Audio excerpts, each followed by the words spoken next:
une accusation est portée contre la nation juive, particulièrement sur la scène internationale,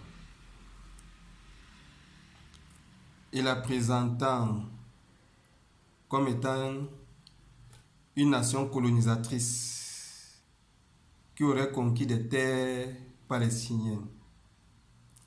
Cette accusation est la justification principale de l'antisionisme arabo-musulman, défendu au plus haut sommet des institutions politiques arabes même. Alors, pour tenter de confirmer ou d'infirmer cette thèse, disant des Juifs qu'ils seraient des colonisateurs qui opprimeraient les Palestiniens sur les terres et les y expulseraient, il conviendrait de retracer dans son ensemble l'historicité des relations israélo-palestiniennes. L'histoire des relations israélo-palestiniennes commence dans l'Antiquité, où les Israéliens portent le nom d'Israélites et les Palestiniens le nom de Philistins. Les Juifs, donc, à la sortie d'Égypte, entrent en confrontation militaire avec les petits royaumes locaux. Et l'avantage sera israélite d'un point de vue militaire. Sauf qu'une nation en particulier résistera à la domination israélite de la région. Il s'agira de la nation philistine.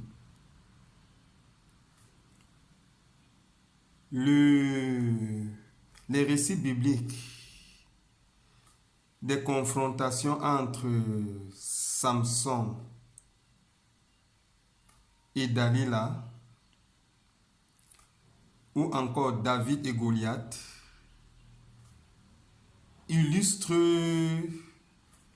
le caractère conflictuel des relations israélo-palestiniennes antiques. Samson était israélite ou israélien. Dalila était philistine ou palestinien. David était israélite ou israélien.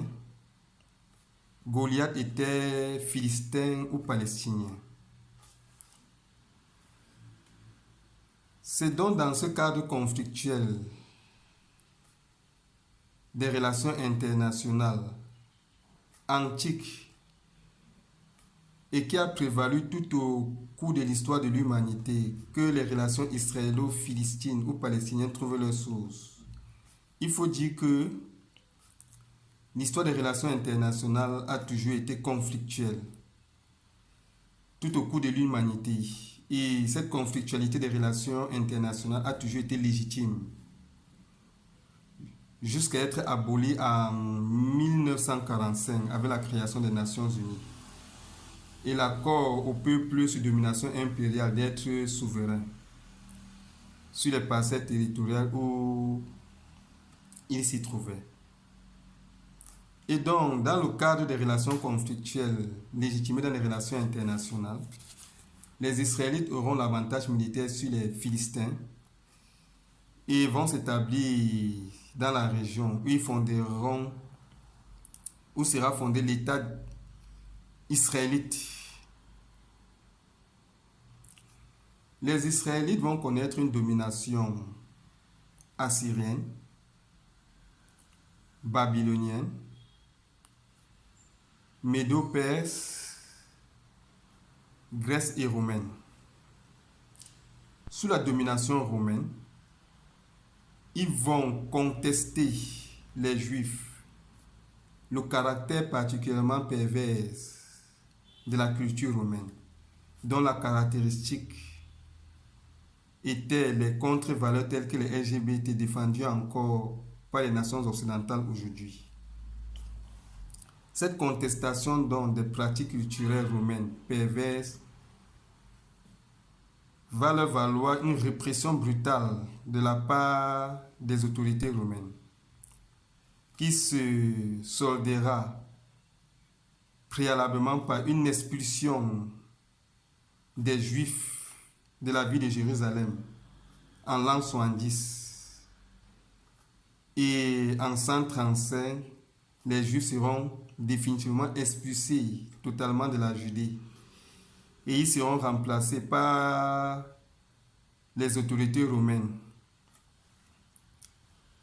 par les Philistins venus de la Syrie actuelle, qui baptiseront le territoire désormais du nom de Palestine.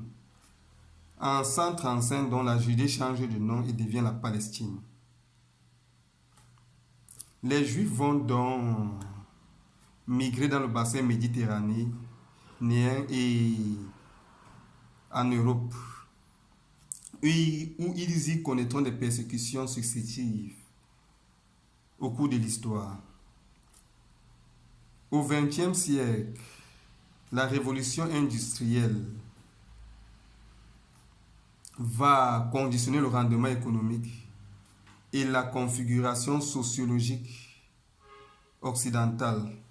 L'aristocratie occidentale va se distinguer par un enrichissement matériel très important et prendra le nom de classe bourgeoise.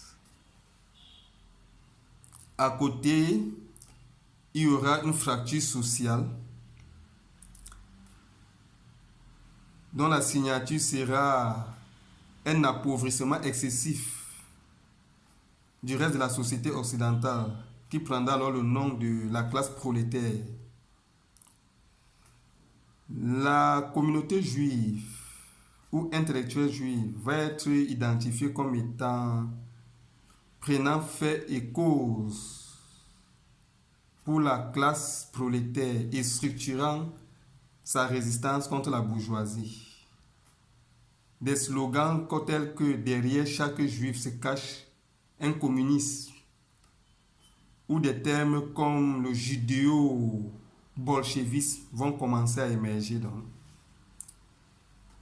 Et c'est donc dans ce contexte-là que l'aristocratie politique capitaliste britannique encourage le retour des Juifs vers la Palestine en leur y promettant une colonie de peuplement après la défaite de l'Empire ottoman. L'objectif ici étant de débarrasser la société occidentale de la présence juive,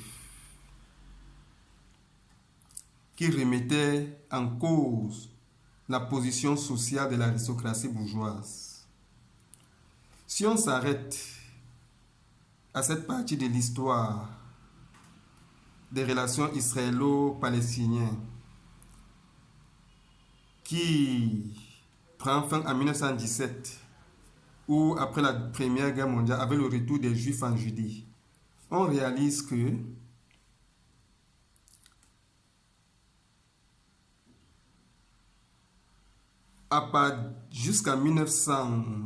jusqu'après la Première Guerre mondiale, c'est les rapports de force dans les relations internationales qui ont défini la configuration sociologique de cette région-là.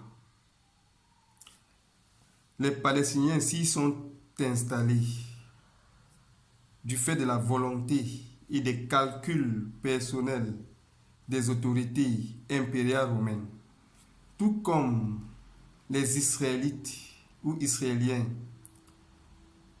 s'y sont installés de nouveau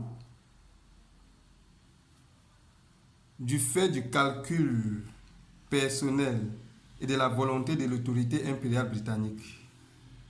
Les deux communautés ayant donc bénéficié des mêmes conditions historiques conflictuelles dans les relations internationales pour s'établir dans la région, on ne saurait parler de la domination impériale d'une communauté contre une autre. En 1945, est aboli les rapports de force dans les relations internationales et là débute la deuxième épisode des relations israélo-palestiniennes que nous allons étudier par la suite.